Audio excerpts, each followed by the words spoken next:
Je suis né dans une famille de 9 enfants biologiquement. Et j'étais près du milieu. Partie inférieure de cela, certains des plus jeunes enfants, et j'ai une sœur jumelle. Et nous sommes nés dans une famille qui n'était pas vraiment moyenne. Ma mère était vraiment spirituelle. Et mon père pas tellement, mais il a en quelque sorte suivi ma mère parce qu'il sentait que c'était la bonne chose à faire de nous avoir à l'église. Ma mère avait eu une expérience de conversion dramatique quand elle était adolescente, et donc elle voulait que nous allions à l'église chaque semaine. Nous y étions à chaque fois que les portes étaient ouvertes. Ouvert environ 4 fois par semaine, et cette église a commencé à croire à l'évangile.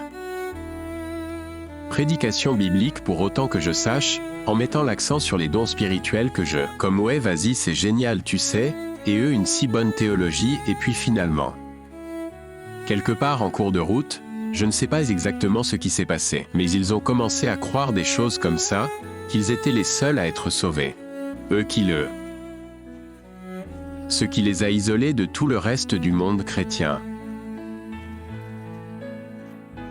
Et nous avons donc sombré dans des pratiques sectaires. Une sorte de code vestimentaire tacite, et le légalisme nous a été inculqué. Chaque jour, il y avait l'évangile, il n'y en avait plus. C'était comme si tu étais mauvais, je ne suis même pas sûr que tu sois sauvé. Et l'enfer, le feu et le soufre à chaque fois que nous étions à l'église. Et c'était une chose triste dans laquelle grandir. Mais j'ai seulement passé 4 ans et demi de ma vie dans cet environnement. Donc dans cette secte il y avait un membre éminent. Membre qui était un prédateur, et malheureusement. Il a vraiment endommagé toute sa famille. Il avait une grande famille, et puis ma famille aussi. Je ne suis pas sûr de l'ampleur de cela pour moi personnellement. Mais les choses plus tard m'ont amené à croire que c'est probablement le cas. Quelque chose qui a été vraiment destructeur pour moi et qui m'a affecté quand j'étais enfant. Et donc, j'ai grandi dans cet environnement et je me souviens. Mes premières expériences avec toi autour des choses de Dieu, telles que je les connaissais. Ils étaient justes, il est vraiment puissant et craintif et je suis mauvais. C'est ce que j'ai appris quand j'étais enfant. Ce qui n'est pas un mauvais endroit pour commencer, si vous voulez ensuite parler de l'Évangile. Mais je ne savais pas grand-chose, comme si j'avais entendu dire que Jésus était mort pour mes péchés, je ne savais pas comment avoir une relation avec lui, ou comment approcher ce Dieu qui était si effrayant et donc vers l'âge de 4 ans, ma mère a reçu un diagnostic de leucémie. Et elle avait vraiment très mal. Le cancer s'était propagé et je me souviens. Elle nous a tous assis, j'étais un petit enfant assis et elle nous a dit qu'elle allait perdre ses cheveux et tu sais qu'elle suivait ce traitement. Chimiothérapie et radiothérapie. Et c'était, je m'en souviens, mais j'étais assez jeune pour me dire. C'est vraiment lourd et triste, je vais aller jouer maintenant. Et peu de temps après, elle est effectivement décédée. Et dans notre maison. Et je pense que ce qui m'a marqué en y repensant, c'est que tout le monde dans notre église a prophétisé qu'elle se rétablirait. Tout le monde lui a imposé les mains, et ils ont su qu'elle allait être guérie. Le pasteur principal a même dit que si Linda Skaggs n'était pas guérie, je ne suis pas chrétien, et puis elle est morte. Tu sais, et donc ma relation avec Dieu depuis que j'avais environ 5 ans. Mon père s'est remarié avec une femme, j'ai ajouté 2 demi-frères, ils ont eu un enfant aussi. Ma belle-mère et mon père, et je me sentais simplement abandonné par Dieu. Je pensais genre, tu es bon. Toi et toi, on me dit que tu es gentil, et je ne vois rien de tout ça. Tout ce que je vois, c'est un Dieu qui est féroce, juste et effrayant. Et je savais qu'il était définitivement réel, parce que j'avais vu beaucoup de choses, et je savais intuitivement qu'il était réel. Je veux dire que les cieux déclarent la gloire de Dieu, la nature nous dit qu'il est réel. Mais je ne pensais pas qu'il était gentil ou aimant, ou gracieux, ou quoi que ce soit de ce genre. Je n'en savais même pas assez pour savoir qu'il prétendait être vraiment dans le monde. Donc, à partir de ce moment-là, j'ai développé de la colère et de l'amertume envers Dieu. J'étais vraiment haineux envers lui. J'avais l'impression qu'il m'avait non seulement abandonné et laissé seul, mais j'avais cette peur qui planait sur ma tête tout le temps, comme si je restais éveillé la nuit, et je tremblais et pensais à l'enfer et à l'éternité en enfer. Et j'étais comme submergé par l'anxiété et la peur de l'enfer, ce qui m'a fait détester encore plus Dieu. En fait, et à peu près à cette époque où mon père remarié, ce que je ressentais quand j'étais enfant, c'est que je voulais une figure maternelle. Mon père s'était plongé tête baissée dans l'alcoolisme et essayait d'engourdir la douleur de perdre sa femme et la mère de ses 9 enfants, et il n'était donc pas présent pour nous. Je me souviens m'être réveillé avec de gros problèmes qui avaient été. C'est arrivé la nuit précédente, et le simple fait de savoir que mon père était sans le sou. Il était hors des rails, et je voulais que quelqu'un me remarque. Je voulais être affirmé comme ça, que je valais quelque chose. Et je ne me sentais pas comme ça, et il n'y avait vraiment personne pour me dire que j'étais. Je me souviens distinctement d'une fois où quelqu'un m'a réconforté à propos de ma mère. La mort, c'est quelqu'un de ma famille, parce que je me réveillerais, tu sais. Je demandais maman, et j'étais confus, et ma sœur m'a réconforté une fois, je m'en souviens. Mais à part ça, dans ma famille, on ne parle pas de maman. Non, mais on n'a jamais parlé de maman. Et tu sais que c'était une règle tacite de ma maison qui était comme: ne rends pas les autres tristes avec ta tristesse. Garde-le simplement à l'intérieur, garde-le en toi et fais-le payer sur toi plus tard. Et mon père a vraiment illustré ce que vous savez, en buvant en secret. S'évanouir, se saouler dans sa voiture. Donc, dès mon plus jeune âge, j'ai appris que c'est une façon de gérer la douleur. Et c'est ainsi que j'ai géré tous mes chagrins. Je voudrais juste mijoter en secret, et laisser-le. L'obscurité m'envahit en privé, et je souffre. Et cela a conduit à une profonde déprime. Séance depuis que j'avais 6 ou 7 ans. J'ai sauté un point clé qui je pense que c'est important, l'année où ma mère est morte. Nous sommes entrés à l'école publique, et à l'école publique. L'une des premières choses qui m'est arrivée, c'est que j'ai été agressé sexuellement par un camarade de classe. Et ce fut mon introduction à la sexualité.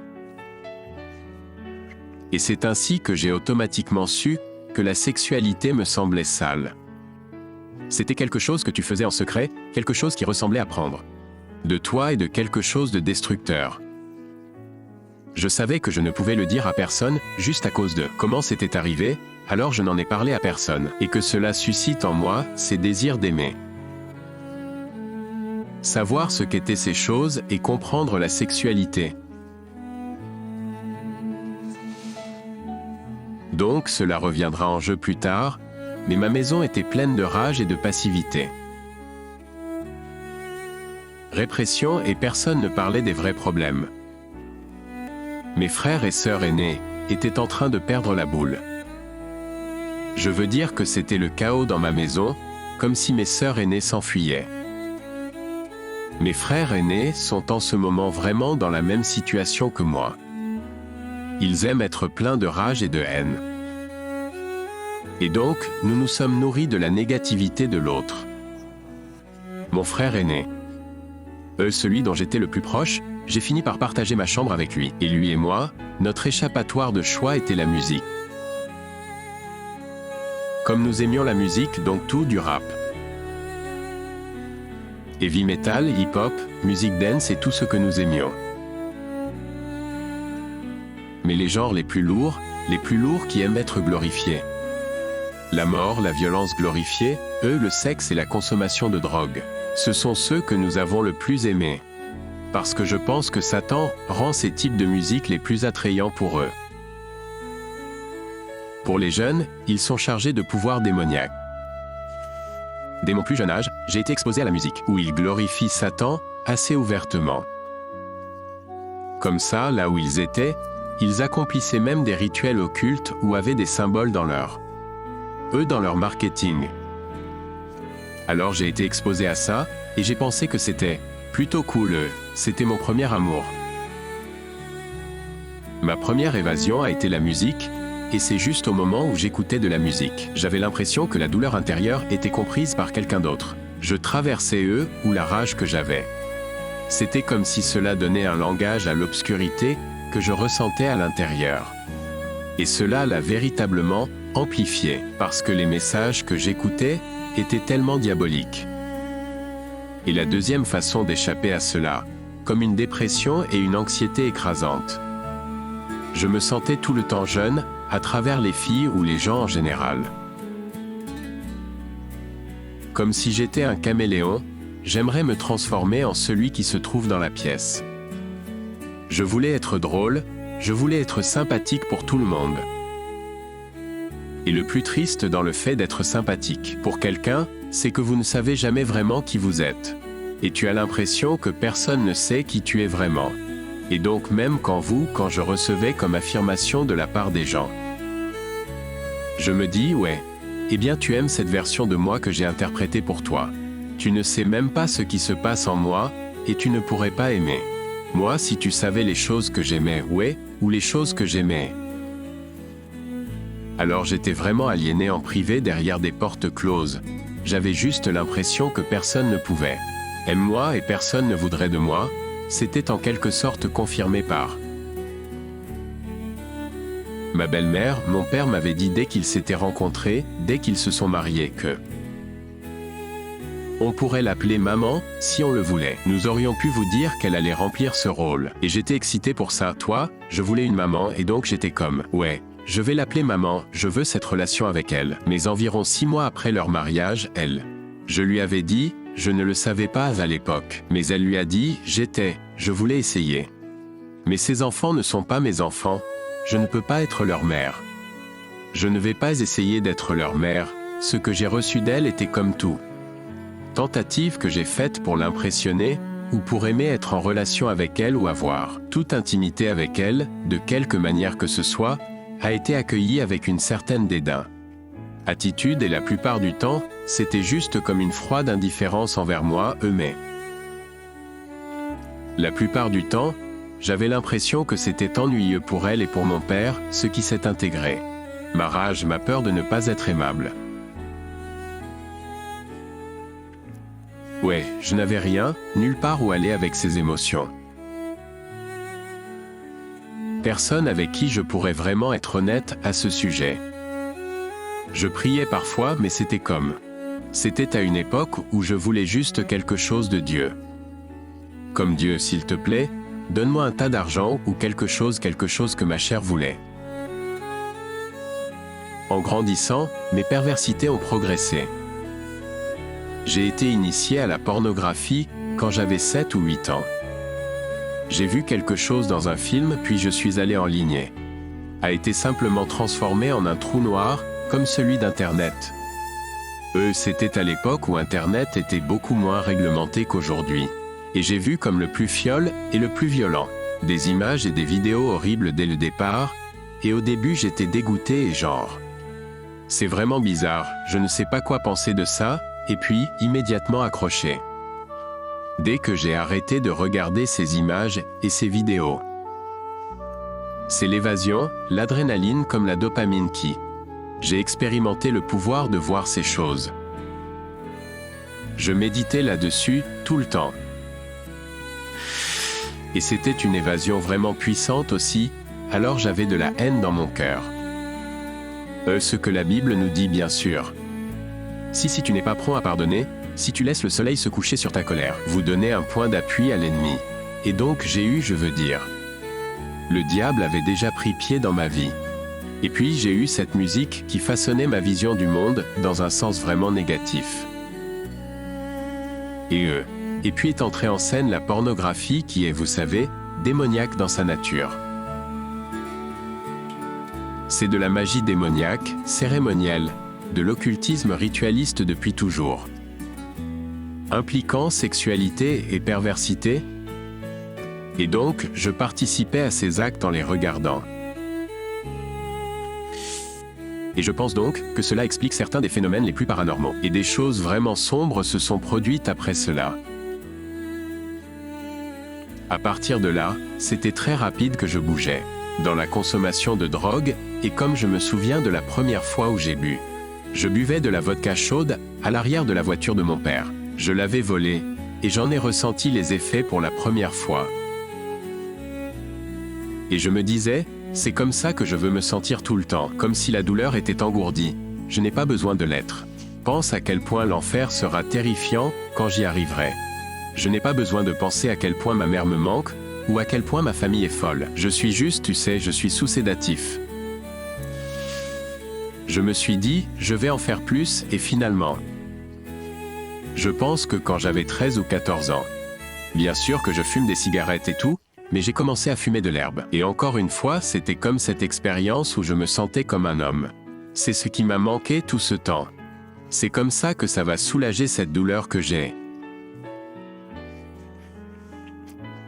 J'avais de la culpabilité quand je péchais, quand je regardais du contenu pour adultes ou quand je agir sexuellement, ou même se défoncer et se saouler comme si j'avais été convaincu. Le Saint-Esprit, car même si j'étais un incroyant, comme le Saint-Esprit je suis convaincu. Nous concernant le péché, le jugement et la justice, et je savais mieux que ça comme je le savais. J'agissais en rébellion contre Dieu. Et c'est là que mon histoire prend une tournure particulièrement sombre. Je pense que c'est le fait que je savais que Dieu est réel, que Jésus-Christ est le Fils de Dieu. Je n'étais pas sûr de qui était le Saint-Esprit, mais comme je savais que Dieu est réel, je crois que la Bible était vraie, même si j'ai été élevé dans cette secte, comme si j'en savais assez sur la Bible pour croire, comme si cela avait du sens. Je crois que c'est vrai, et pourtant à chaque fois j'ai été confronté à la tentation. Je choisirais de suivre Satan. Et cela a préparé le terrain pour que je ressente une culpabilité et une honte incroyable à propos de qui j'étais, comme si j'avais l'impression d'être irrécupérable depuis mon plus jeune âge. À partir de 13 ans, je me souviens avoir pensé que je ne pourrais jamais m'en sortir. Comme si j'allais m'écraser et brûler dans ce désordre que j'ai créé. Et l'utilisation de drogue a vraiment amélioré cela aussi, comme la première fois. J'ai pris des pilules. J'ai eu une autre de ces expériences, comme si je faisais ça tous les jours. Je voulais faire ça, et donc j'utilisais des analgésiques sur ordonnance et des médicaments contre le TDAH, ainsi que du Xanax et de la morphine, depuis que j'avais 15 ans autant de fois que.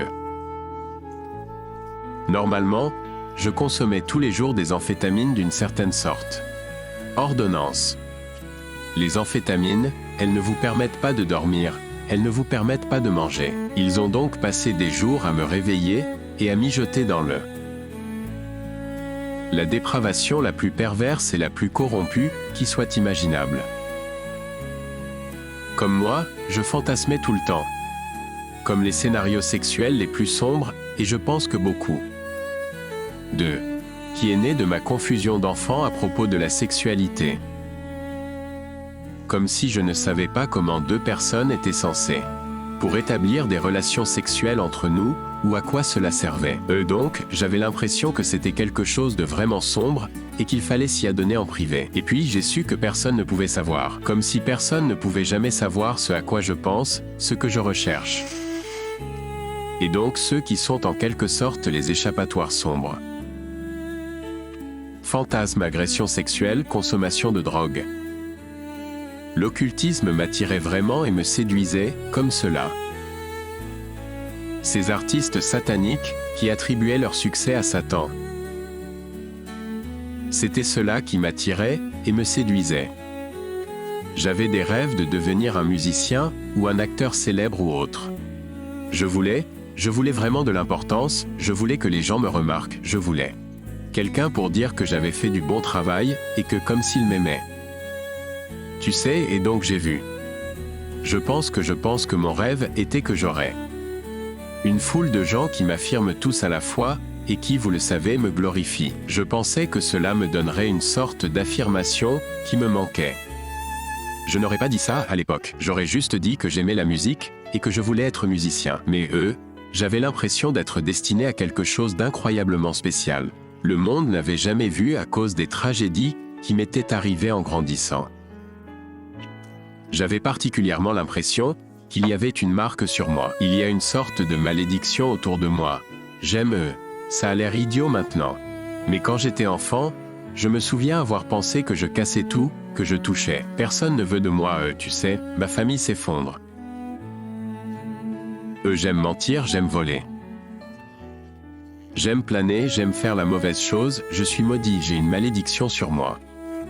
Et c'est presque partiellement vrai, parce que la Bible parle même de... Si tu suivais simplement le courant de la vie, comme si je venais de... Quoi que j'ai fait, j'aurais suivi le prince de la puissance de l'air. L'esprit qui est à l'œuvre, dans les fils de la désobéissance, le petit dieu de ce monde, Satan.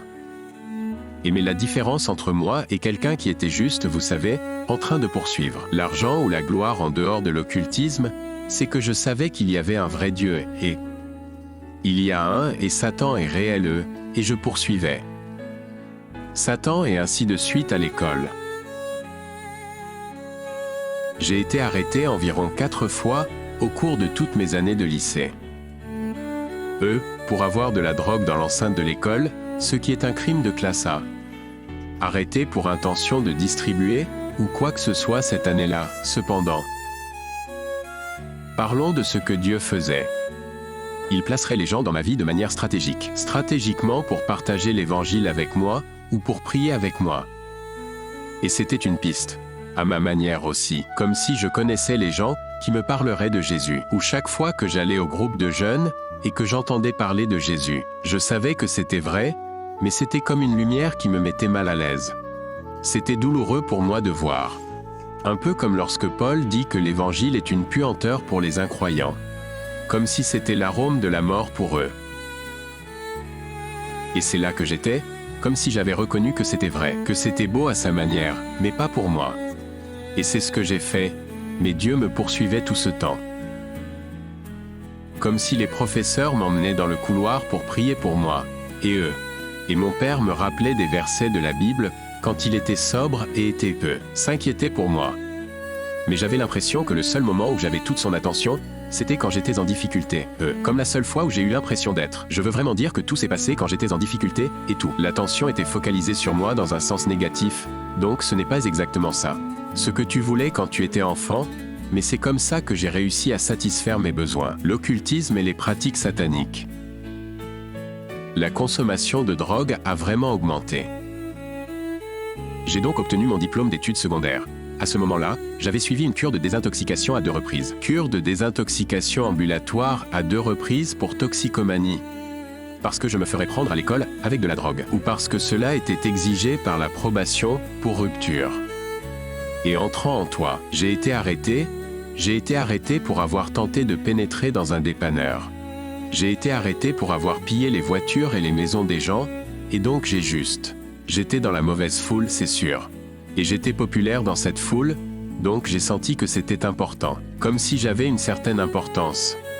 Quand j'ai obtenu mon diplôme d'études secondaires, par la grâce de Dieu, je ne sais pas comment j'ai réussi à m'en sortir. Il y avait des professeurs qui m'aimaient, et qui m'ont en quelque sorte poussé à avancer. Et donc j'ai obtenu mon diplôme et j'ai commencé un groupe. Mes amis et moi, nous sommes tous réunis. J'ai commencé à jouer de la musique, et même à partir de ce moment-là, je pense que la seule façon d'y parvenir, le genre de succès que je recherche, c'est si nous concluons une sorte de pacte avec le diable. Vous savez, ça a l'air ringard, mais même comme Robert Johnson là. Il y avait cette vieille histoire de tant d'histoires différentes de gens qui donnaient leurs fils. Leurs âmes au diable pour le succès et la gloire, ou quoi que ce soit. Alors j'ai pensé que cela pourrait être mon chemin. C'est peut-être pour ça que je me sens maudit et marqué, parce que je suis destiné à être une star. C'est comme ça que je vais y arriver, c'est comme ça que je vais obtenir ma pertinence et ma valeur personnelle. Et donc nous étions là. Nous jouions de la musique, nous prenions tous de la drogue ensemble. Nous avons eu un certain succès local, mais j'ai dû revenir à réadaptation, et chez l'un de mes étudiants en réadaptation, j'avais appris une pratique de nombreuses pratiques New Age différentes, ou de nouvelles pratiques de pensée, Ce qui est fondamentalement comme ce qu'ils nous ont appris dans ce domaine. Réadaptation pour adolescents, comment pratiquer la manifestation? Comment pratiquer les affirmations positives? Ce qui revient à essayer de contrôler l'univers, à travers vos propres perceptions et à travers votre volonté. Comment former votre monde selon? Ce sont tes désirs, donc je pratique ça tout le temps. Comme je ferai des affirmations positives le matin, j'essaierai de voir les choses si clairement dans mon esprit qu'elles se manifesteraient dans la réalité. Et c'est vraiment ce que nous appellerions de la sorcellerie ou de la divination, même en essayant de discerner l'avenir. Ou affecter le monde naturel en utilisant des moyens surnaturels. C'était un entraînement pour moi en fait, pour la magie cérémonielle. Donc c'était une transition vraiment facile à partir de cette manifestation, l'affirmation positive. Je croyais que toute chose était une, et je savais toujours que Dieu existait. Là, mais comme si j'allais essayer de former mon monde autour de moi, comme je le souhaite. Et donc, quand j'ai commencé à jouer de la musique, je me suis dit, ok, à ce moment-là, j'en avais eu tellement. Différentes relations avec les femmes, c'est si agressif et ça fait du mal à beaucoup de gens. Des gens déjà d'une manière que je ne pourrais jamais oublier ou reprendre, ce que je savais être. Destiné à l'enfer, comme je me souviens m'être réveillé un matin, après une nuit particulièrement mauvaise où j'ai blessé des gens, j'ai menti et j'ai fait beaucoup de dégâts. J'étais très violent, et je me souviens m'être réveillé et je me suis dit, je le suis, il n'y a plus moyen d'y échapper maintenant, je suis destiné à l'enfer, j'y passerai l'éternité. Dans les feux de l'enfer, et cela a été un tournant pour moi. Parce que j'avais toujours espéré que peut-être, j'aimerais me ressaisir, et changer ma vie d'une manière ou d'une autre, comme si je pouvais même faire ça, aimer. C'était comme si c'était le clou dans le cercueil pour moi, et donc je suis dans cette situation. Groupe, je veux que nous réussissions, j'ai l'impression que c'est comme le point de départ, de ce qui va me propulser vers la célébrité, vous savez, et être mon ticket de sortie. De ma douleur, je me suis dit, eh bien, je vais déjà en enfer, laisse-moi vraiment mettre tout mon... J'ai mis toute mon énergie là-dedans. Alors j'ai décidé d'adorer Satan purement et simplement. Et ça a commencé comme si je péchais intentionnellement, et vous savez... endurcir ma conscience contre les choses que je savais être mauvaises. Et donc ça a commencé comme un praticien solo qui faisait ce genre de choses tout seul. Où j'entendais comme une voix intérieure me dire de faire quelque chose que je savais être mal. Et je le ferais parce que je voulais le pouvoir. Je voulais la gloire, la revendication et la richesse.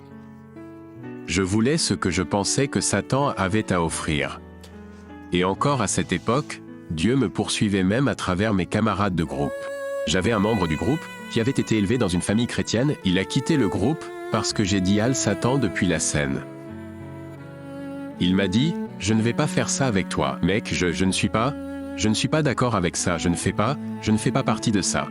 Et des prédicateurs de rue venaient me voir quand j'étais habillé et disaient ce que je portais pour un spectacle, donc avec de l'eyeliner et des vêtements pour femmes, c'est sauvage, comme des trucs partout et ils me confrontaient et me disaient « Tu connais Jésus ?» Comme si tu avais entendu l'évangile, je disais « Ouais, je sais » et eux ils disent « Ne sais-tu pas que tu es dans le péché ?» Alors, en faisant ces choses, et je me souviens avoir dit « Ouais, je sais. Je m'en fiche, je vais faire ce que je veux tant que je suis en vie, et eux. » L'un d'eux m'a regardé comme s'il avait peur pour moi. Il dit « Mec, je vais prier pour toi, tu dois aimer. Tu dois remettre ta vie à Jésus », mais je l'ai simplement ignoré à l'époque. Nous avons gagné une certaine popularité locale, vous savez, rien d'énorme, mais dans la ville où j'étais. Nous avions l'impression d'être de grandes personnes à Springfield, dans le Missouri. Et j'avais une petite amie de longue date, avec qui je vivais. Et c'est là que la magie rituelle commence vraiment. J'ai commencé à pratiquer la magie rituelle, la magie du sang. Et j'ai étudié la vie d'Aleister Crowley, et des gars qui étaient super méchants, et eux comme des inventeurs du mal. Et j'étais vraiment intéressé par ces gars qui n'avaient aucune retenue et aucune conscience. Il me semblait que j'essayais d'imiter ces gars-là et de faire ce que je voulais. Qui est la seule loi du satanisme de Leven, c'est vous. Fais ce que tu veux, c'est comme si tu voulais honorer Satan. Vas-y, suis le courant, fais ce que tu veux, fais ton truc. Vous faites ce que vous voulez, et vous adorerez Satan, ce que la Bible affirme. Et donc les drogues sont devenues beaucoup plus dures, c'est sûr, les drogues que j'étais. En faisant cela, j'ai eu accès à une quantité folle de drogue et à une variété folle de drogues. Et j'ai commencé à prendre des hallucinogènes quand j'avais 15 ou 16 ans. J'ai donc pris du LSD pour la première fois et j'ai eu l'impression d'avoir vu à travers. Royaume spirituel et j'étais comme avancé, au-delà de tous ceux qui m'entouraient comme personne. Ne pouvaient rien me dire, alors j'avais ce sentiment de supériorité par rapport aux autres. Les gens parce que je me dis, écoutez, j'ai regardé derrière le voile, tu sais, j'ai vu des choses que tu ne peux même pas imaginer. Mais cela m'a vraiment ouvert à des choses plus démoniaques. Oppression et plus encore comme tromperie, c'était ce que j'étais. Être trompé d'une manière vraiment étrange. Je pensais qu'une fois que j'aurais conclu ces accords avec le diable, je pourrais peut-être être un ambassadeur de Jésus comme chez les Illuminati, ou comme dans ces sociétés occultes qui... C'est tellement fou pour moi de penser que cela pourrait être la volonté de Dieu pour moi quand il dit comme ne touche à rien d'impur, tu seras saint comme le Seigneur ton Dieu. C'est sacré mais j'avais comme... Peut-être que je changerai d'avis, une fois que j'en ferai partie. Grande société et tout ça, donc j'ai pratiqué le sang, la magie rituelle. Je ferais des choses détestables. Cette petite voix dont je parlais, et que j'essayais d'écouter. Je me ferais du mal, je me couperais les bras et je buvais ma propre urine, je ferais des choses qui étaient totalement dépravées, parce que je voulais tellement être aimé. Je voulais être une star.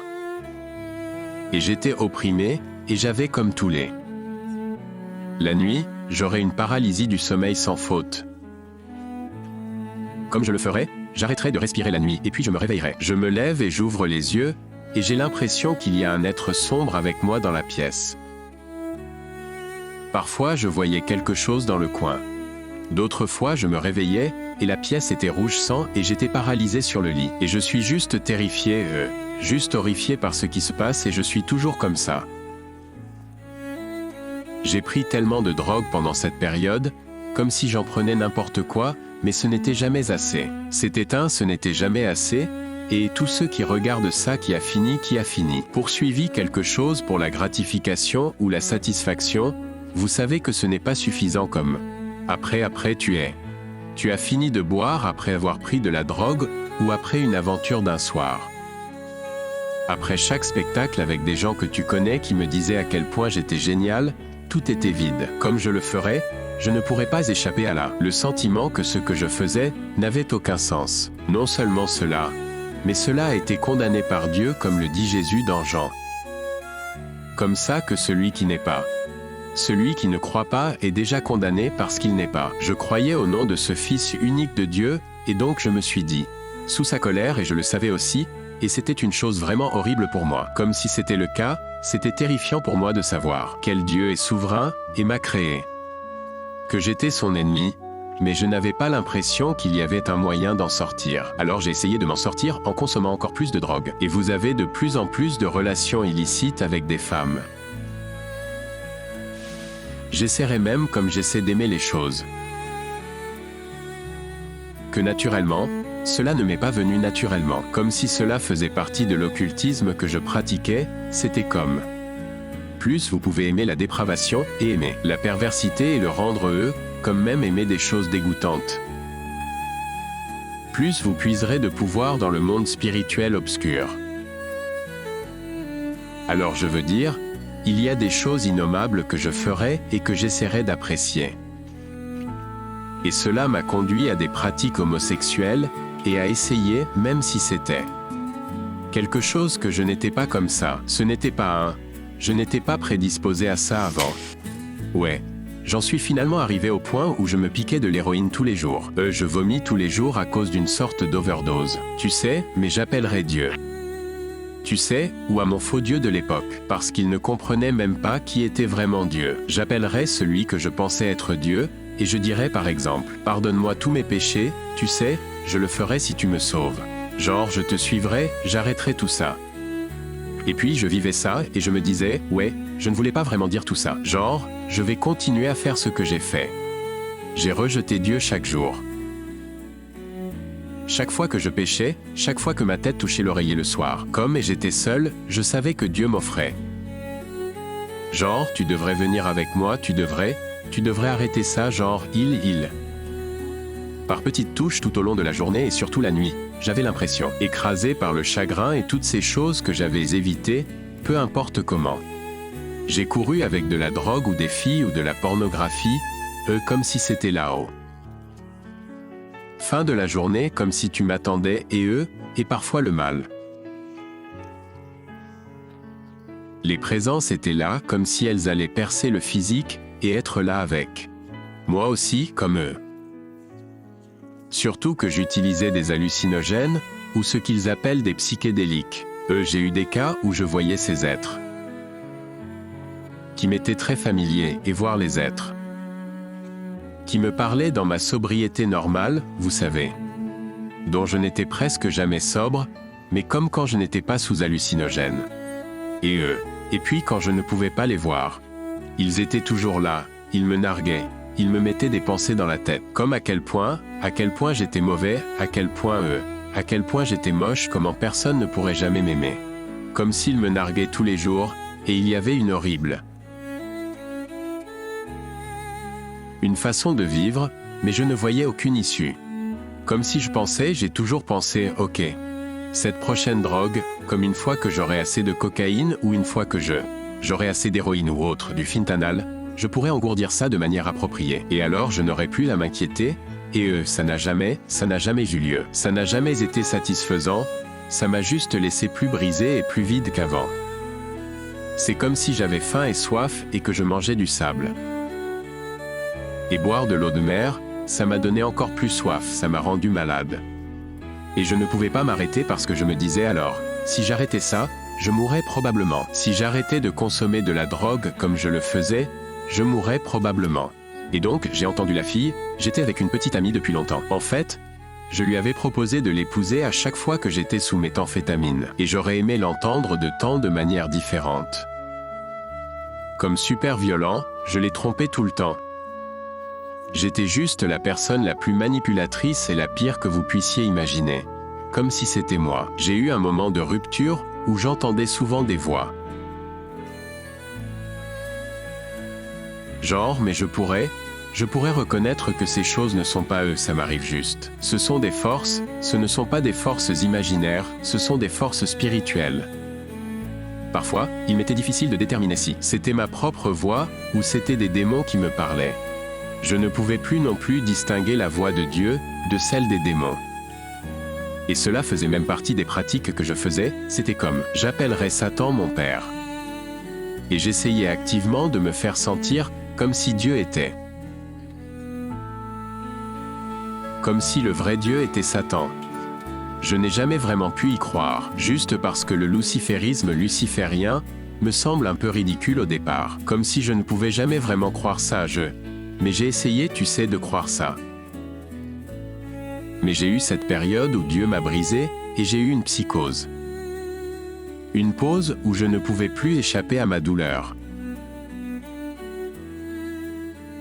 Toutes ces choses que j'avais faites quand j'étais enfant, toutes ces douleurs que j'ai traversées comme...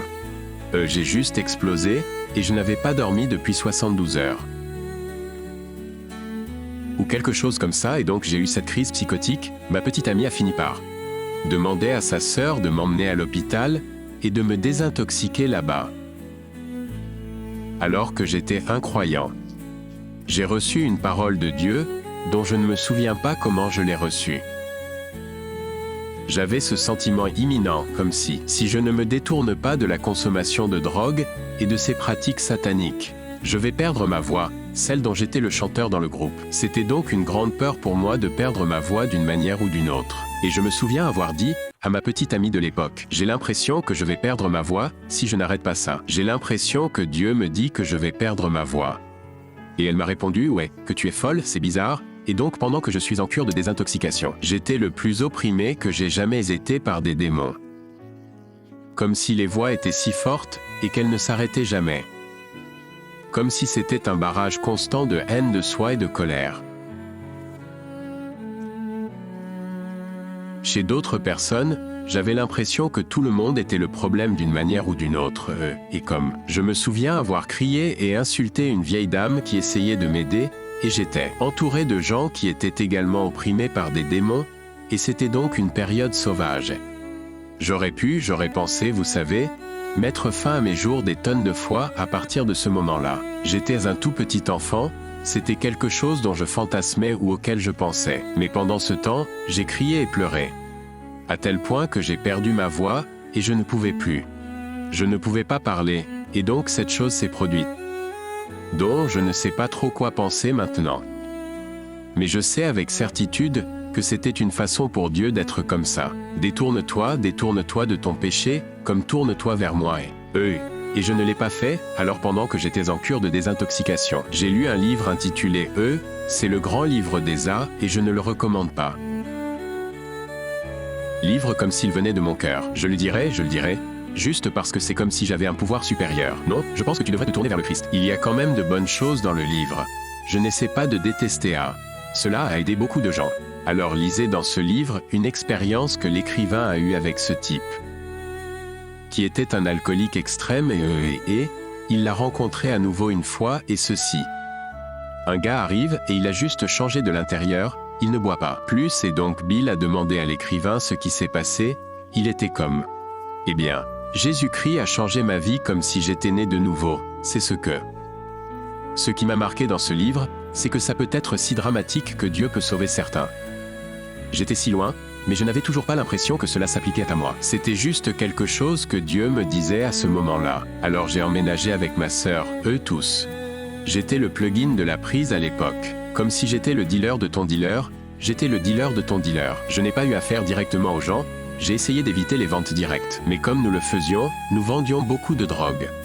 C'est comme ça que j'ai gagné de l'argent pour acheter plus de drogue. Et à ce moment-là, comme tout cela s'est effondré, c'était une grande partie de mon identité, c'était comme être le gars qui savait où trouver les bonnes choses, et puis aussi mon identité était, dans ce groupe comme ça j'étais ça, tu es ce chanteur tu sais. Ouais, tu as une voix géniale, j'étais ce type, et j'avais un autre sens de l'identité. Ou valeur en dehors des relations sexuelles, donc à ce moment-là, Dieu a dépouillé. Tout ça loin de moi et je vivais avec ma sœur, elle était assez gentille de me laisser vivre avec elle, mais j'ai immédiatement commencé à chercher des moyens de consommer à nouveau de la drogue. Comme après avoir fait une détox. Je suis donc retourné chez mon ex-petite amie à ce moment-là, pour récupérer des vêtements. J'ai pris un numéro là-bas, et j'ai continué à pratiquer ces pratiques occultes pendant cette période. Mais j'étais comme… Et je me souviens que j'ai quelques drogues stockées dans cet endroit. Alors j'y suis allé, je l'ai eu. C'était ignoble, ignoble comme un dissociatif à haute puissance, et donc… J'ai bu cette potion si tu veux. Quelle barre latérale. Comme les drogues sont de la sorcellerie, les drogues sont, j'en ai déjà parlé. Mais les drogues reconnues étaient un culte à Satan. Comme s'ils l'étaient, ils m'ont connecté au royaume spirituel. Et j'ai ajouté des cas où j'ai prédit l'avenir. Où j'ai vu l'avenir, ou ce que je pensais être l'avenir sous l'effet de la drogue, où j'ai communié avec le Monique sous l'emprise de la drogue, donc de toute façon, revenons à l'histoire, j'ai bu cette boisson immonde. Mais ce que je ne savais pas, c'est qu'il était assis, si long que c'était comme ville, comme ça, gros et épais. Et tout s'était déposé au fond, parce que ça avait duré si longtemps. Alors j'ai bu ça, je savais que je boirais un peu plus que d'habitude.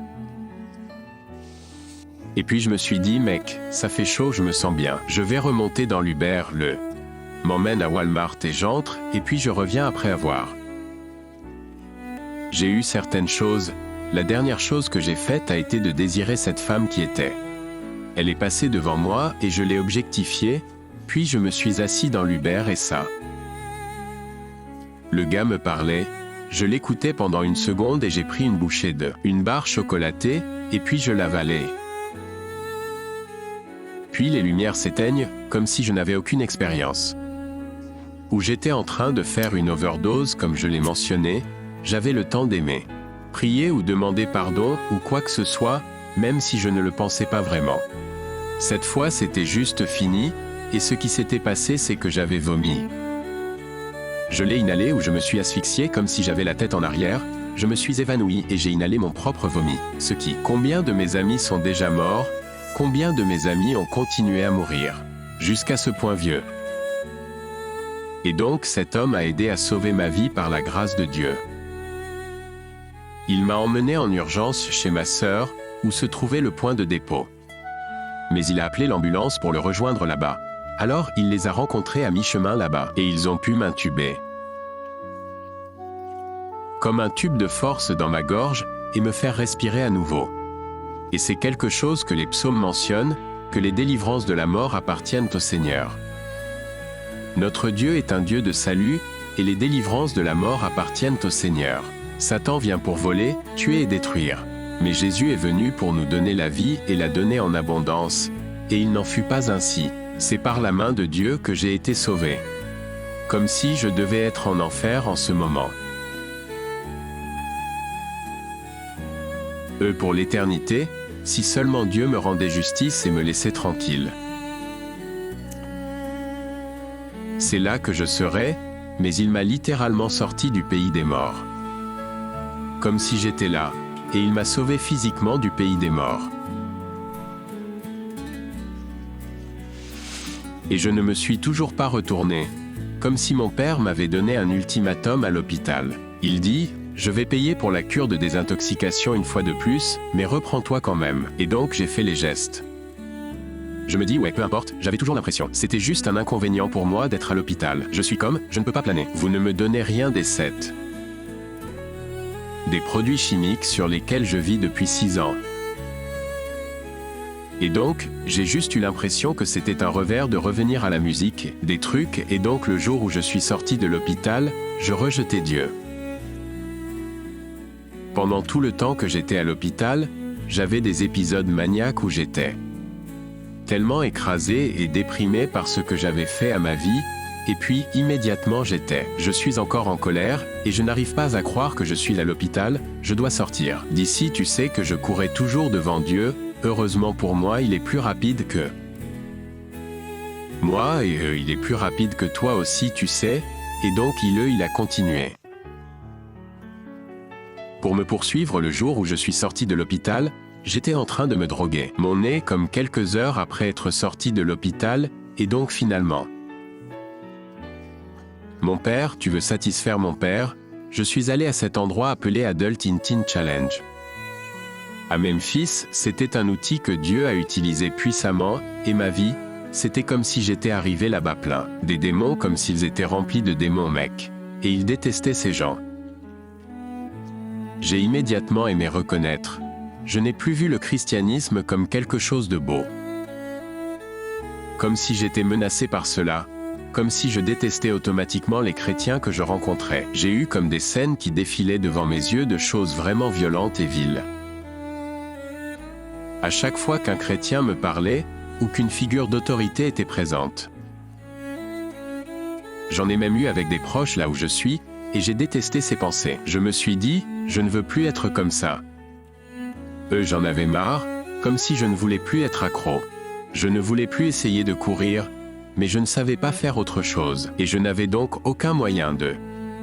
Je ne pouvais pas me sauver, je ne pouvais pas choisir Dieu, je ne pouvais pas plaire à Dieu. J'étais juste. Je me sentais piégé et spirituellement mort, ces gens, ces frères. Ils m'ont comme oint d'huile le premier jour et ont été priés en langue autour de moi, et des choses comme prier pour moi, en posant les mains sur moi, et je me suis dit, je vais sauter par la fenêtre, comme si ces gens continuaient à me toucher, mec. Je déteste ces gens. Mais j'étais là pendant 4 mois, et ils m'ont appris à travailler dur et à lire ma Bible. C'est un programme d'1 an, mais je suis parti tôt, tu sais. J'ai senti la tendresse de Dieu là-bas. J'ai même eu quelques expériences lors de services religieux à l'église, où je me suis dit. Je me souviens que nous chantions Glorious Day.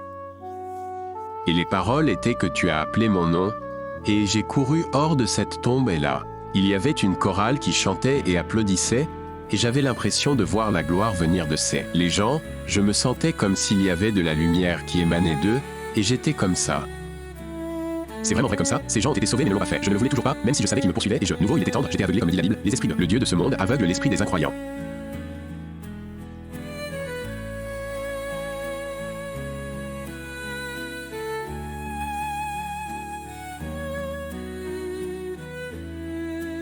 Voile comme si je ne pouvais pas voir Dieu pour qui il était et...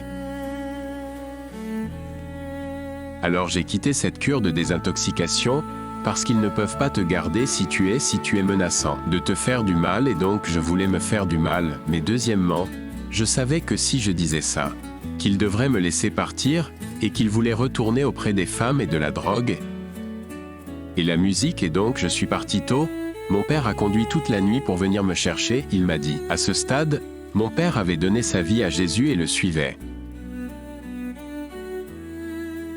Jésus et il a été si gracieux de venir, et c'est ma 100e tentative depuis.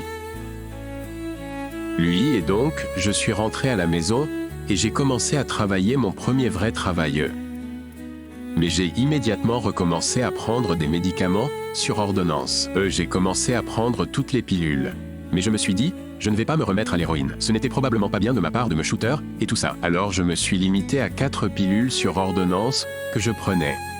Et j'ai recommencé la musique. Et nous avons eu plus de succès, et plus de notoriété que nous n'en avions jamais eu. Nous aimons faire des visites et planifier d'autres visites, et vous savez. D'autres États nous reconnaissaient et des choses comme ça. Et tout cela ne ressemblait à rien, ou à moins que rien. Ça ne l'a pas fait, ça ne l'était pas, ça ne l'était pas, ça ne satisfaisait pas du tout, comme si tout cela ne valait rien. Quelque chose avait changé en moi, où Dieu me donnait la grâce de voir. À quel point tout ce que j'avais fait était vraiment vide, et c'était ainsi. À l'un de ces spectacles, le spectacle d'Halloween en fait, je devrais mentionner. Continuait à pratiquer la manifestation de ces affirmations chaque matin qui est fondamentalement une incantation magique comme je suis belle, je suis célèbre. Je suis riche et aisé, vous savez, je dis toutes ces choses comme si elles étaient vraies. Alors qu'en réalité, comme dans le livre de l'Apocalypse, quand Jésus s'adresse à une église, il dit « Je suis riche, je peux voir, je suis fort. » Je suis habillé, tu sais, je n'ai pas besoin et Jésus est comme. Tu ne sais même pas que tu es aveugle et nu, et genre. Tu es dans le besoin, tu ne le vois même pas, tu es misérable. C'est comme ça que j'étais, donc je continuais à m'entraîner. Ces pratiques occultes, et les ont vraiment intensifiées comme, avec de la magie cérémonielle, dans des ultra-opprimés spécifiques. C'est à ce spectacle d'Halloween, que j'ai rencontré cette femme nommée Courtney. Dieu l'a mise en valeur d'une certaine manière pour moi. Je ne le savais pas à l'époque, mais comme si elle se démarquait de tout le monde. Elle est belle. Mais il y avait quelque chose d'autre chez elle que je voulais. J'étais comme attiré magnétiquement par elle. Et donc nous sommes allés à quelques rendez-vous, et elle avait comme Romains 5/8 tatoué sur son bras. Je me suis dit, tu sais ce qu'est ce verset, ou ce que ça veut dire? Elle répond pas vraiment, mais comme si j'avais grandi dans une famille chrétienne, et qu'elle se sentait chaleureuse et en sécurité avec moi et elle. J'avais l'impression que je tenais à elle, et que je ne voulais pas la blesser, et que je voulais. Ce serait mieux pour elle, ce qui n'est pas suffisant, mais Dieu l'a utilisé dans ce cas. Alors que je me rapprochais d'elle, j'ai réalisé que j'étais comme ça. Cette fille a été beaucoup blessée dans le déjà passé et je m'en vais. Je vais parcourir tout le cycle. De la façon dont je viens d'être, comme la pire relation. Je vais briser cette fille, je le savais, et c'était une chose obsédante pour moi. Je me dis que je ne veux pas lui faire de mal, mais je vais la tromper et je vais lui mentir, et je vais lui cacher de la drogue dans son dos, et je ne voulais pas être comme ça. Alors j'avais ça maintenant, c'était sans héroïne. Je me suis souvenu de toutes ces choses que j'avais faites, comme si j'avais passé des nuits dans un piège. Mes os ont été enlevés, et les transactions de drogue ont mal tourné, et comme si c'était vraiment des trucs sauvages, et je n'avais jamais traité aucun de ces trucs, et donc ça refait surface. Pendant ce temps, et Courtney elle m'enverrait la Bible. Des versets, ou comme si elle m'envoyait des sermons juste parce qu'elle savait que j'étais intéressé dans le domaine spirituel. Et je me suis vraiment intéressé au christianisme pour la première fois. J'ai reconnu qu'il y avait. J'ai commencé à voir la vérité et la beauté de cela, d'une manière que je n'avais jamais vue auparavant. Je n'ai toujours pas aimé le suivre. Je n'ai pas suivi Jésus, je ne me suis pas soumis à sa vérité. Mais j'étais intéressé, et donc elle n'était pas chrétienne à ce moment-là non plus. Elle m'envoyait juste des trucs parce qu'elle disait « Et tu traverses une période difficile, tu es un peu fou. Voici un sermon. » J'ai commencé à entendre l'évangile à partir de là, et je lis des parties de la Bible en ligne, et tout ça. Et Dieu m'a finalement jeté dans la dépression, et dans une anxiété à laquelle je ne pouvais pas m'échapper. Où il m'a permis de vivre ces expériences. Je me souviens juste que j'avais l'impression que chaque jour était comme ça, j'étais juste. Il y avait de l'obscurité, et comme du brouillard que je ne pouvais pas échapper et redouter chaque jour de la même façon. C'est juste un autre jour où je vais souffrir et un autre. Un jour où je vais faire tout ce que je peux pour échapper à la douleur, et ça ne marchera pas. Je me souviens même avoir écrit dans un journal que tu avais pris ce médicament. Cette drogue et cette drogue et même là. Des montants et des trucs comme ça et tu pleures, et il est 4 heures. Le matin, essayez quelque chose de nouveau le matin. Et je me réveillais, et je ne regardais même pas ce que j'avais écrit, et je faisais une autre ligne. Tu sais, comme si je ne pouvais pas y échapper. Et donc tout cela a abouti à un seul. À l'époque, j'étais au travail et je travaillais dans un centre d'appel. Tout le monde était rentré chez lui. Et je me sentais tellement écrasé et tellement coupable. Comme si c'était comme un vrai Instagram.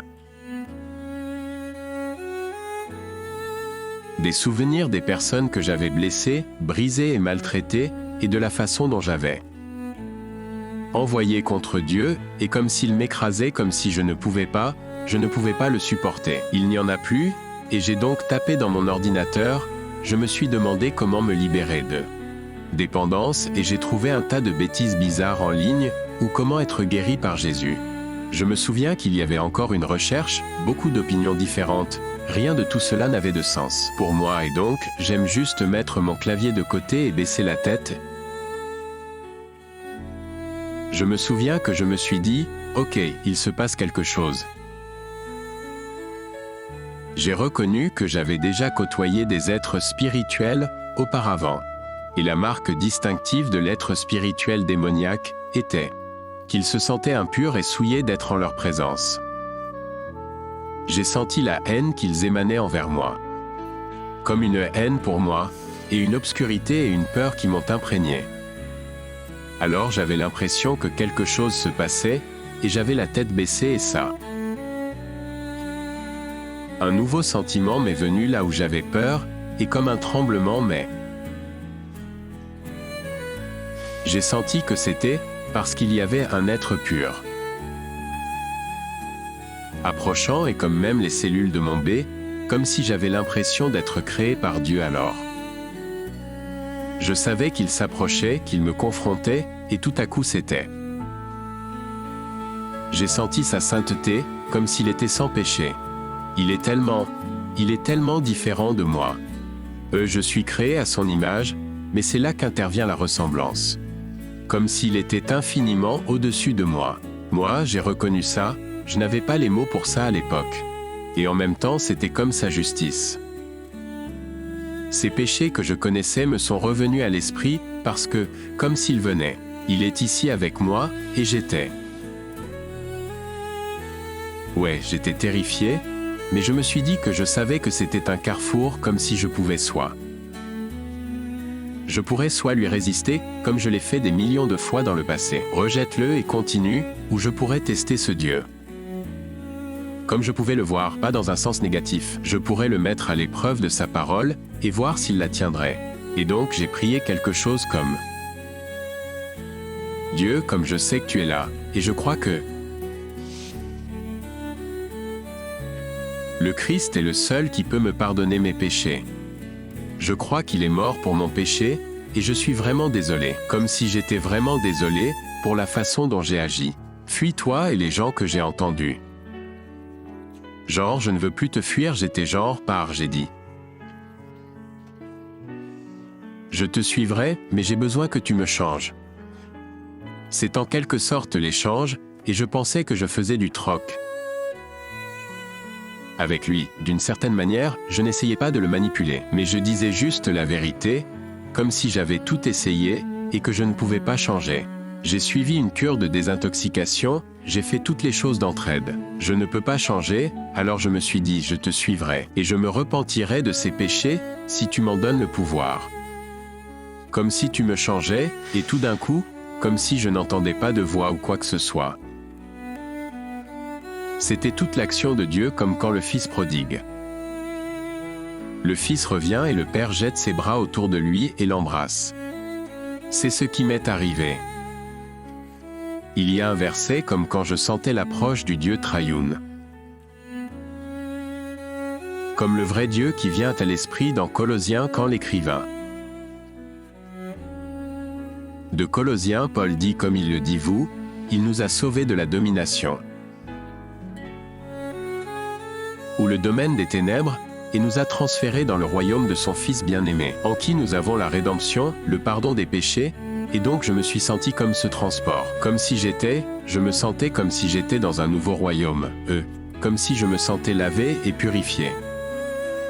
Et dans ce même passage, il dit à propos de Jésus. Il est l'image du Dieu invisible, le premier-né de toute la création. Car c'est en lui que toutes choses ont été créées dans le ciel et sur la terre, visibles et invisibles, qu'il s'agisse de trône, de domination, de dirigeants ou d'autorité. Toutes choses ont été créées par lui et pour lui. Et donc il y a eu cette expérience de ce Dieu créateur, ce Dieu qui m'a fait satisfait les besoins les plus profonds de mon cœur. Qu'il sait qu'ils sont là parce qu'il m'a fait avec ceux qui ont ses insuffisances et ses besoins. Comme s'il savait exactement où me toucher spirituellement, parce qu'il sait toutes choses. Il m'a créé avec besoin de lui. Je pense que ce verset de Colossiens résume mon expérience de conversion. Parce que Paul ira dire comme, et le Saint-Esprit à travers l'auteur de Colossiens. Il va dire à propos de Jésus. Car c'est par lui que toutes choses ont été créées dans les cieux et sur la terre, les visibles et les invisibles. Qu'il s'agisse de trône, de domination, de dirigeants ou d'autorité, toutes choses ont été créées par lui et pour lui. Et il est avant toutes choses, et toutes choses subsistent en lui. Il est la tête du corps de l'Église, il est le commencement, le premier-né d'entre les morts. Afin qu'en toutes choses il soit le premier, et ensuite il dit à propos de la conversion. Et vous qui étiez autrefois aliénés, et hostiles dans votre esprit. Faire de mauvaises actions, c'était moi, comme si j'étais dans le noir, je détestais Dieu, hostile envers lui. Vous qui étiez autrefois aliénés et hostiles dans votre esprit, commettant de mauvaises actions, il s'est maintenant réconcilié dans son corps de chair par son mort, afin de vous faire paraître devant lui saint, irrépréhensible et sans reproche. Alors j'étais comme je viens de. J'ai eu l'expérience de dire, je suis clean, je suis enfin clean. Comme si ces culpabilités obsédantes, et cette honte avaient disparu. Alors j'ai appelé Courtney à ce moment-là, et je lui ai demandé de nous retrouver à l'église, et elle m'a dit, ok, tu trouveras une église où nous pourrons aller. Nous sommes allés à l'église, et il faisait une prière. Nous nous sommes rencontrés de telle sorte, que personne n'a pu nous parler à ce moment-là. Mais je me suis juste assis dans le sanctuaire, et j'ai sangloté et avoué tout. Péché auquel je pouvais penser, et je savais qu'il était mort dans mes transgressions la veille. J'étais mort dans les offenses et les péchés dans lesquels j'avais marché autrefois, j'aimais alors le péché. Et maintenant, je suis dans cet endroit où j'ai été rendu vivant avec Christ. Comme j'aime Jésus, j'ai vu Jésus beau pour la première fois comme le plus beau. Le plus digne, j'ai vu le sien. Gloire et sa bonté envers moi. Et j'ai compris pourquoi il était nécessaire qu'il meure, parce que je savais que j'allais en enfer. Je méritais la mort, je méritais la tombe et je devrais être en enfer. Et Jésus, le salaire du péché, c'est la mort. Mais le don gratuit de Dieu, c'est la vie éternelle en Jésus-Christ. Je savais, j'ai vu la croix comme. C'est ma croix, c'est mon Jésus maintenant, et c'est à ce moment-là. Tout a changé dans ma vie, comme si tout n'était pas parfait. Mais immédiatement, les drogues ont disparu de moi. La dépendance m'a quitté, et vraiment toute ma vie a changé. J'étais prêt à suivre Jésus avec tout ce que j'avais. Et pour la première fois de ma vie, j'ai eu la paix, comme si c'était calme. À partir du moment où Dieu m'a confronté quand j'étais au travail jusqu'à aujourd'hui. Comme si c'était calme, c'est juste que j'ai cette paix qui surpasse toute compréhension. Je sais quand je mourrai. Je serai l'extase éternelle, le plaisir et la joie. En présence de Dieu, en présence duquel se trouve la plénitude de la joie, qui m'a créé pour l'apprécier, et comme je l'ai fait. Je ne peux plus perdre, et même si j'avais signé un contrat dans mon sang. Comme si j'avais signé mon nom avec du sang, pratiquer ce mal. Pratique détestable pour Satan. Dieu m'a vaincu, il était plus fort que moi. Il a une grâce qui est plus grande que tous nos péchés, lui. Il n'y a pas de péché qu'il ne puisse jeter dans la mer de son oubli. Il n'y a pas de péché dont le sang soit plus puissant que le sang de Jésus-Christ. Et ainsi il m'a pardonné, et il m'a lavé, et il continue à me sanctifier aujourd'hui. Peux-tu parler de ce processus? Est-ce que c'était du jour au lendemain, tout a changé, ou est-ce que... Il y a différentes étapes que vous avez dû franchir, parce que vous êtes si profondément dans l'obscurité, qu'il s'agisse de sacrifices de sang ou de tout cela horrible. La pornographie que vous avez regardée, il y a des choses qui sont marquées dans votre esprit ou vous. Sachez que toutes ces différentes choses peuvent vraiment créer ces cicatrices profondes. Nous savons que Jésus peut surmonter tout cela. Mais à quoi ressemblait ce processus pour vous maintenant, même en vivant cette vie complètement différente? À quoi cela ressemblait-il pour vous? C'est une très bonne question. Ouais, pour certaines personnes. Comme tu l'as dit, c'est comme Zap et Touton. Comme si tu ne luttais plus contre la luxure. Tu n'as pas. Dieu fait une œuvre miraculeuse, où vous n'avez pas comme vous ne supportez pas. Tant de marques de ton passé qui m'ont marqué, et qui ne m'ont pas marqué. Cela m'arrive dans certains domaines, comme si Dieu m'avait fait passer par un douloureux processus de sanctification. Notamment en ce qui concerne la luxure et l'immoralité sexuelle. Ce qui a changé immédiatement, c'est que je n'avais plus le goût du péché. Je détestais le péché, mais je le ferais, je continuerai à le faire. Comme d'habitude, j'étais attiré par la pornographie, attiré par les actes sexuels. Et même avec la drogue, il m'a fallu du temps pour m'en sortir. En particulier un médicament en particulier, le Lexiboxon, qui était le mais. C'était basique, c'est comme l'héroïne du gouvernement en gros, mais le sevrage est bien pire. Et plus longtemps, et donc même cela a pris. Il a fallu des années à Dieu, pour me donner la conviction et le courage d'être comme ça. Ce n'est plus quelque chose dont tu as besoin, cette prescription. Les choses ont changé, j'avais un nouveau cœur, comme si j'étais une nouvelle création, là où se trouvaient mes désirs, différents, et j'ai aimé la justice et haï la méchanceté. Mais je regardais juste des choses horribles et dépravées en ligne, comme... J'avais accès à des gens, et donc j'avais fait des choses qui étaient juste hors de ce monde, incroyablement mauvais avec les gens.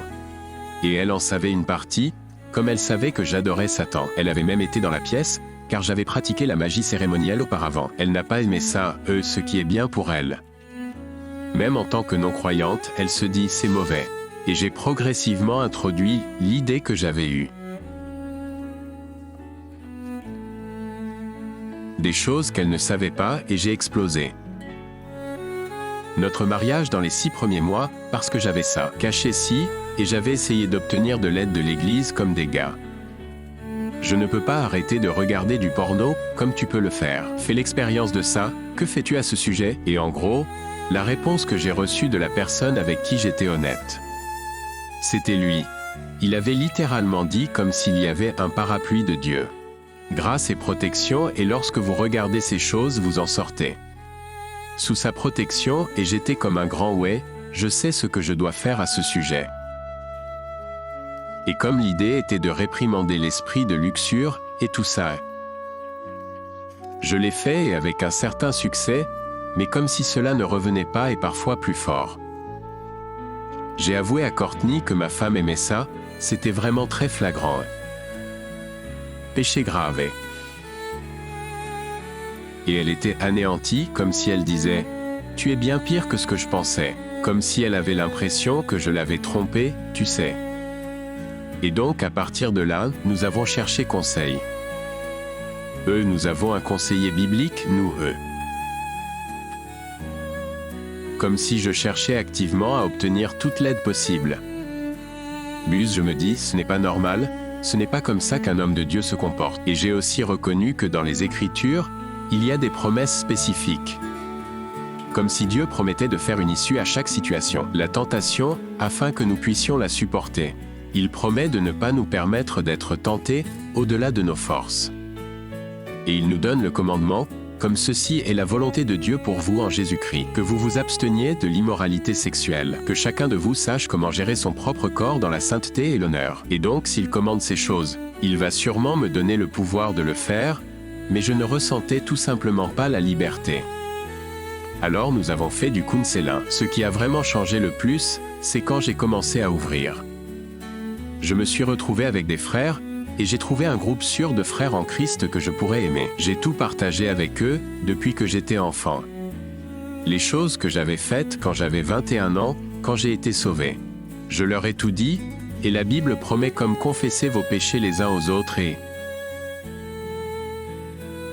priez les uns pour les autres afin que vous soyez guéris, et je pense que cela s'applique même spirituellement et émotionnellement. C'était donc incroyablement apaisant, mais c'était un long processus pour avoir des années. Maintenant, le Seigneur m'a montré des années de liberté par rapport à la pornographie, de mes actes sexuels, et tout cela par sa grâce. Mais ce n'est pas comme s'il n'y avait pas de solution miracle, comme si... Maintenant, je n'ai plus de difficulté avec ça et je n'aurai plus jamais de tentation, c'était lent. Processus qui consiste à apprendre à gérer le stress et les chagrins de mon passé et mon présent d'une manière qui honore Dieu, comme quand je reçois quand j'ai mal, où dois-je aller avec ça et que dois-je en faire? J'ai suivi des programmes de conseil d'1 an pendant des années, spécifiquement pour faire face à la dépendance sexuelle et cela porte beaucoup de fruits, surtout. Maintenant, j'arrive à diriger un ministère dans mon église pour les hommes qui sont là où j'étais, ou qui marchent à mes côtés dans la liberté et eux, comme le Christ nous a libérés, lorsque nous choisissons de pécher. Nous choisissons vraiment de pécher, ce n'est pas comme si nous étions. Le péché n'a pas de pouvoir sur nous, car nous ne sommes pas sous la loi, nous sommes sous la grâce, la Bible dit. Et cela a été incroyablement utile pour pouvoir parler avec des gars à travers le ministère en ligne à travers les studios Souverain Fire qui traversent des choses similaires. Cela a également été incroyablement apaisant, mais à travers des trucs occultes, comme tu l'as mentionné. C'était là, il y a eu d'autres mesures qui ont été prises, que j'avais envie de prendre. Je suis allé dans la salle de guérison et de délivrance de l'église où j'allais. C'était une expérience vraiment puissante et curative. Ma tête ne tournait pas, et je n'étais pas en train de ramper jusqu'au plafond. Mais il y avait des démons qui ont fui, et comme si les gens posaient les mains sur moi, et parlaient directement à ces forces qui me tourmentaient depuis des années, et qui m'a suivi. Et la Bible parle très clairement de, vous savez, à propos de cette classe, d'être qui ne veut rien de plus que de dégrader les humains pour les tourmenter. Pervertir tout ce qui est juste ou vrai, et donc ces gens aimaient. Moi et ils ont prié pour moi pendant des heures, et ils m'ont imposé les mains et j'ai vécu. C'était comme une deuxième conversion, j'avais l'impression que c'était comme ça spirituellement, comme où j'étais libéré de l'oppression, de l'anxiété et de l'obscurité dans laquelle j'étais. Mason, qu'est-ce que ça fait de ne pas entendre ces voix qui te parlent? Je veux dire, c'est eux. C'est infiniment mieux que ce que je pourrais probablement exprimer avec des mots. C'est tellement libérateur de pouvoir dire si j'ai encore des tentations et des petites choses que tu sais. Ils essaieront toujours de communiquer avec moi d'une manière ou d'une autre. Tu sais que l'obscurité t'appelle et essaie de te séduire, mais pour pouvoir aimer. J'ai le Dieu en moi qui a calmé les tempêtes, qui marchait sur les vagues de l'eau, qui... Il chasse les démons et il tremble en sa présence. Et c'est donc agréable d'être sous ses soins. Comme le verset de Jean, chaque fois que j'étais, quand je courais, et essayais simplement de me satisfaire de tout ce que tu faisais. Quoi que je veuille ou quoi que ces influences voulaient que je fasse, j'étais juste. Vide comme j'en parle dans Jean, Jésus dit que je suis le pain de vie pour quiconque vient à moi n'aurai jamais faim, celui qui croit en moi n'aura jamais soif, et j'ai expérimenté cela. Comme tous les jours maintenant où je ne veux pas, je ne veux rien dont je n'ai pas besoin. Quelque chose, comment s'est passé-t-on? Comment le Seigneur a-t-il aidé dans votre mariage? Vous avez mentionné que c'était un peu un... Eh bien, c'était une sacrée lutte. Sortir avec toutes les choses qui s'étaient produites dans le passé. Et où tu en es aujourd'hui? Comment le Seigneur a-t-il aidé dans votre relation avec votre femme? Eh bien, comme nous avons tous les deux mouru, elle a été sauvée 8 mois après moi. Environ 8 mois, et au fur et à mesure que nous avons grandi, nous avons développé une amitié très étroite.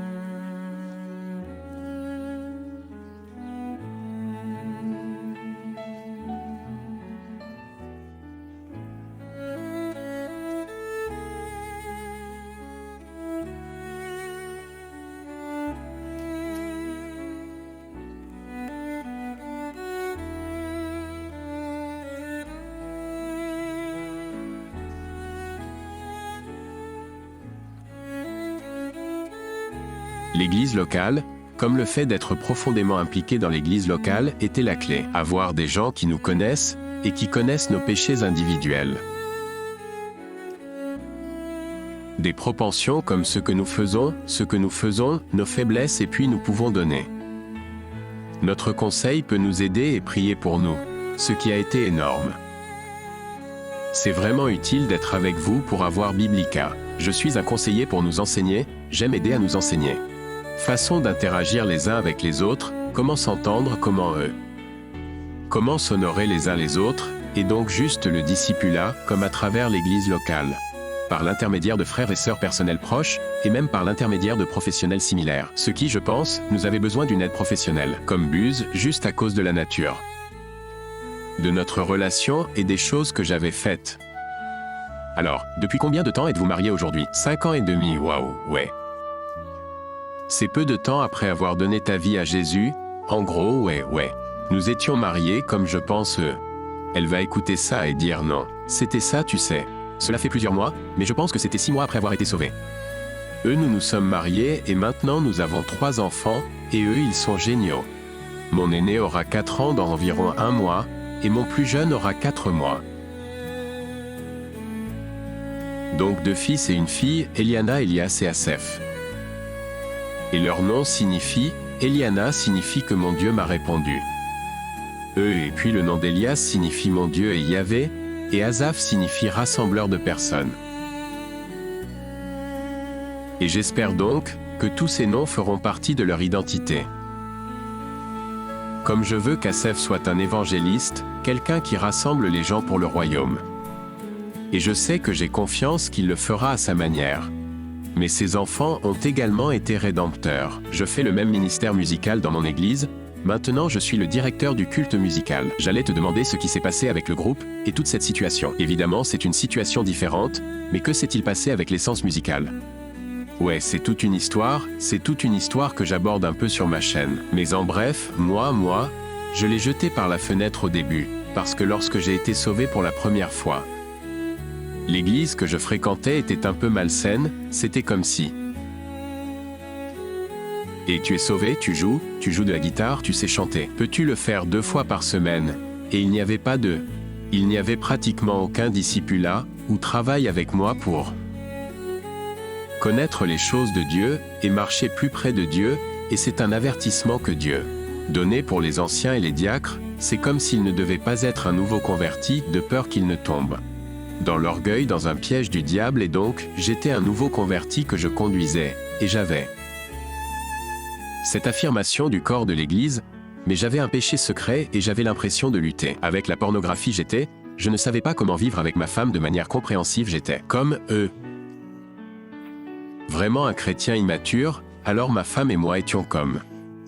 Lorsque nous avons déplacé les églises vers un endroit plus enraciné dans la Bible, église théologiquement saine, nous avons jeté cela par la fenêtre. On se dit, peut-être que je ne suis pas censé exercer mon ministère de cette façon. Et c'est peut-être une sorte de cadeau gâché, je pense que nous étions encore immatures pour penser cela. Mais j'avais un mentor, qui était le responsable du culte dans cette église. Son nom est Tyler.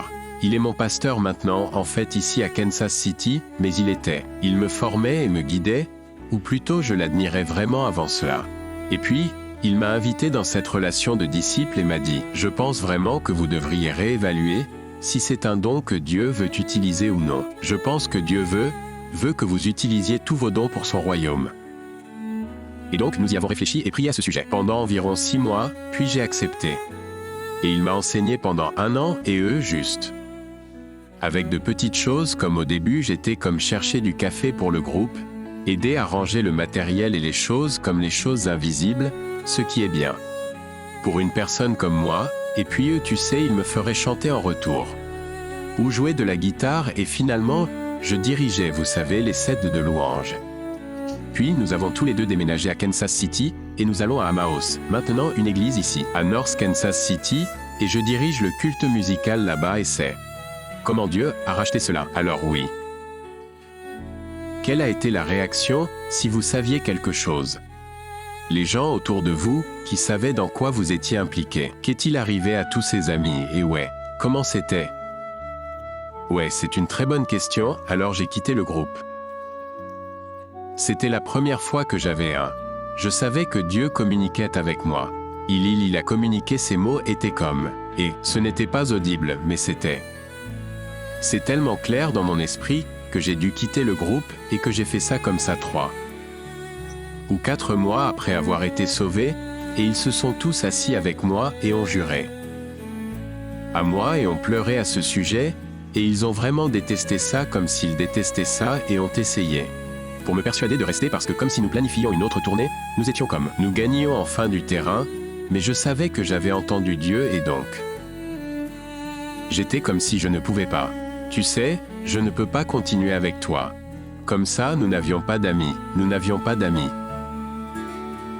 Le christianisme, mec, ce n'est pas une promenade de santé comme si ce n'était pas le cas. Ce n'est pas toujours le cas, ce n'est pas facile. Jésus a dit, dans ce monde vous avez des problèmes. Mais prends la carte, j'ai vaincu le monde.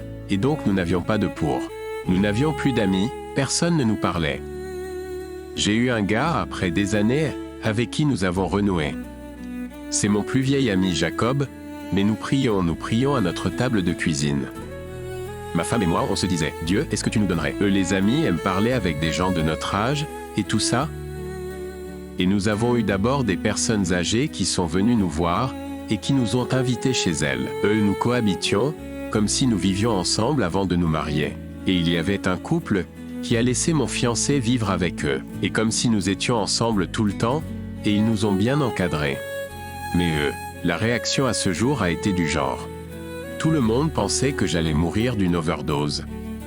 Ou finir en prison, ou quelque chose comme ça, et donc tout le monde.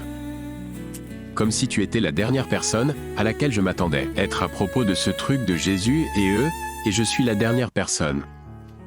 Je ne m'y attendais pas non plus, mais il vient pour les sales types. Il aime faire un Dieu, aime faire étalage de sa miséricorde. Il aime montrer à quel point il est gentil. Et ainsi il atteint les parties les plus sombres et les plus laides du monde et fait sortir les gens, et ainsi je suis sauvé par sa grâce. Par sa bonté, par la foi en Jésus-Christ, et ce n'est pas de ma faute. Ce ne sont pas mes propres œuvres. C'est un don de Dieu, Mason. Qui est Jésus pour toi? Jésus est mon Rédempteur et mon frère aîné. Maintenant nous faisons partie de la même famille. Comme Jésus est mon substitut, mon expiation substitutive. celui qui s'est tenu à la place de mon châtiment pour moi. C'est mon ami, comme s'il était mon serviteur souffrant. Le serviteur qui a fait ce que je ne pouvais pas faire pour moi-même, comme lui, il est mon humble laveur de pieds. Il m'a lavé quand j'étais sale, il m'a nourri quand j'avais faim. Il m'a poursuivi et a chassé les démons de moi, et m'a régénéré. Donc il est mon Rédempteur et mon Maître. Comme s'il était tout pour moi, il dirige ma vie et comme le vrai Dieu me donne un but, me donne la sagesse, il me donne la force. Il maintient littéralement mes molécules ensemble, et donc, s'il arrêtait de penser à moi un instant, je me dissoudrais dans le néant. Mais il me soutient souverainement. Jésus collabore avec moi. Dit-il, prends mon joug sur toi, car mon joug est facile, mon fardeau est léger. Tous ceux qui sont fatigués et chargés viennent à moi, et trouver le repos, et ainsi il aime quand je souffre. Quand j'ai été persécuté à cause de ma foi, et que ma famille m'a désavoué. J'ai eu mes frères et sœurs qui ne sont pas sauvés, dont la majorité me déteste complètement et me renie. Il était avec moi, Jésus était avec moi en cela comme il me donne une joie indescriptible, et donc il est tout pour moi.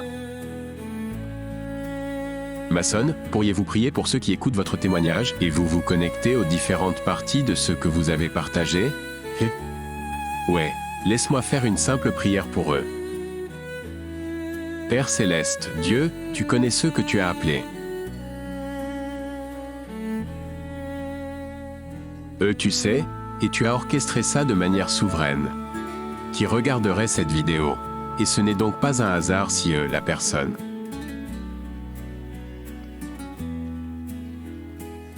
C'est exprès, tu les appelles.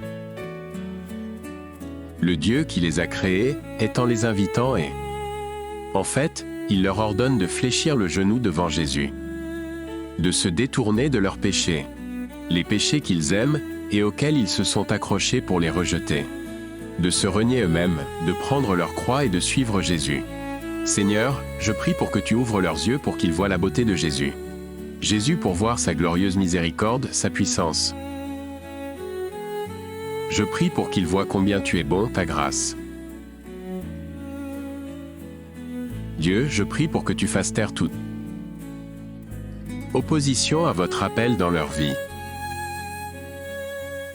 Seigneur, je prie pour que tu brises les chaînes de la dépendance dans la vie de quelqu'un aujourd'hui. Dieu, je prie pour que ce soit là ce sur quoi ils pourront se retourner. Revenons en arrière et voyons. C'était le moment où Dieu m'a donné ce carrefour où je savais qu'il me demandait de le suivre et lui, je savais qu'il me donnerait le pouvoir. Dieu, convainc-les de ta proximité avec eux. Convainc-les de ta sainteté, que tu es un Dieu saint, qui est au-dessus de nous. Et pourtant tu nous fais grâce, toi, tu nous donnes tout ce dont nous avons besoin en Jésus-Christ.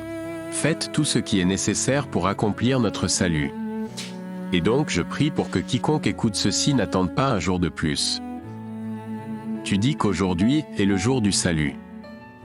Vous dites qu'il y a un autre nom donné parmi les hommes sous le ciel, par lequel nous devons être sauvés.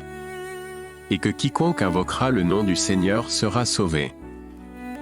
Que personne ne soit déçu parmi ceux qui invoquent le nom du Seigneur. Nous savons que Dieu, et ta promesse est que c'est que non seulement tu nous satisferas et nous pardonneras nos péchés, mais tu nous revêts de ta justice. Tu nous revêts de la justice du Christ, et ainsi, je prie pour que tu couvres les péchés, que tu pardonnes les péchés, Dieu dans ta bonté. Et ensuite donne-leur la justice de Christ, remplis-les de ton Saint-Esprit, afin qu'ils puissent discerner le bien du mal, afin qu'ils puissent t'entendre, Dieu, pour qu'ils puissent, soient fortifiés pour servir et faire avancer ton royaume, et Seigneur, je te prie que tu fortifies ceux qui ont des membres de la famille qui sont comme moi. Qu'ils ne cessent jamais de prier. Seigneur, tu sais que c'est par les prières de ceux qui m'aimaient que tu as agi. Que toi, que tu m'as fait sortir des ténèbres dans ta merveilleuse lumière. à la louange de ta grâce glorieuse. Dieu, je me glorifie en toi car tu as répondu aux prières de ceux qui m'aimaient. Alors donne-leur de la persévérance pendant qu'ils prient pour ceux, eux qu'ils aiment ne te connaissent pas et qui t'ont résisté. Seigneur, je prie pour tout cela au nom puissant de Jésus. Amen. Amen. Maçonne, un dernier mot pour cela. Qui regarde votre témoignage en ce moment? Ouais, je dirais à tous ceux qui regardent qu'il n'y a pas d'obscurité ou un péché qui vous rend peu attrayant pour Jésus. Vous avez offensé Dieu par votre péché, il n'y a aucun moyen d'éviter cela. Il est saint, il punira toutes sortes d'injustices. Soit il sera puni en enfer, soit il sera être puni sur la croix de Jésus-Christ dans son corps. Soit il a été puni dans le corps du Christ, soit il sera puni en enfer. Et sachez donc que c'est sûr, c'est définitif. Jésus a dit, il y a là, il a été établi pour juger le monde avec justice. Il reviendra donc pour juger le monde. On ne vous promet pas demain, on ne vous promet pas un autre moment. Et il pourrait revenir, avant même que cette vidéo ne sorte. Donc si vous le regardez, il parle de vous à un moment donné. Il t'attend, alors donne-lui ta vie, tourne-toi de votre péché, mettez votre confiance en lui et en son. La promesse est que tout ce que le Père me donne, je ne le ferai jamais, qu'il dit. Quiconque vient à moi, je ne le rejetterai jamais, car c'est ici la volonté de mon Père, que quiconque vient à moi ne périra pas, aura la vie éternelle. Il te donnera la vie éternelle, il te scellera de son Saint-Esprit, et tu vivras pour l'éternité, et je te verrai au paradis, et donc je me suis tourné vers lui aujourd'hui.